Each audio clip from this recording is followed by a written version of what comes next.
Aren't I supposed to be asleep during this? Oh, no. That won't be necessary. But I did my research, and since my tooth is pretty deep in there, the internet said, don't believe everything you see on the internet. Trust us, you're in good hands. When they started, I could hear and feel everything that was happening, just without any discomfort. But after a few minutes, I was hit with the horrible realization that I started to feel pain. It wasn't that bad, but since you're not supposed to feel any pain, I knew something was wrong. I tried to alert them, but since my mouth was stuffed with tools and I started panicking, they thought I was just being hysterical and kept telling me to stop moving. Before doing a procedure on a conscious person, doctors will use local anesthetics to numb the area, so while the person is awake and aware, they can't feel anything that's going on in that region. Unfortunately, in my case, it was not working. As time went by, the pain just kept getting worse. But when someone is doing a delicate procedure and has a sharp tool in your mouth, you kinda have no choice but to just sit there and wait for it to stop. Anyway, after they were done, I couldn't talk, so I had to use a pen and paper to communicate. Oh yeah, pain is normal for the next few days, but right now she's fine. You little! I kept insisting that I was not fine, but these guys acted like I was just being dramatic. At that point, I was both physically and mentally exhausted, and I just wanted to go home. It was the most unpleasant experience of my life, but it was finally over.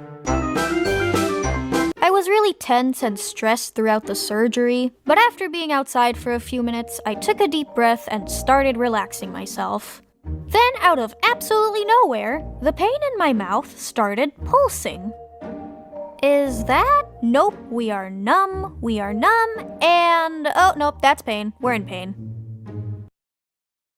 Ah! This time, the pain was unbearable. It was like my brain suddenly became aware that a small chunk of me was missing and was focusing all of its attention on it. This description is not for the faint-hearted, but it felt like someone was hammering a nail through the roof of my mouth. In the operating room, I was just making please help me noises while trying not to sob. But this time, I was straight up screaming and crying. The people on the street were looking at me in horror, and some of them asked if they should call for help, but I was in so much pain that I couldn't focus on anything.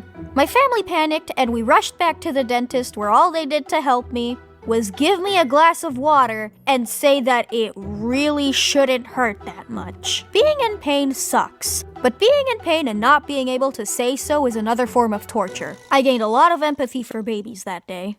The worst part is that the procedure wasn't done. I had to come back once every 2 weeks for an entire year to get that dumb chain pulled. And let me tell ya, even touching the chain with my tongue would send a sharp jolt of pain down my spine. This experience holds the crown for the most painful thing I ever went through and led to a really bad dentist phobia. Actually, not just a dentist, literally anyone wearing a doctor's coat. My parents occasionally make fun of me because I used to be one of those kids who wasn't afraid of anything hospital-related, and now I'm a 19-year-old that turns into a feral animal at the mere sight of a pointy object. I go through extreme lengths to avoid going to the dentist, and even passing by one fills me with indescribable fear, but I'm slowly working on fixing that.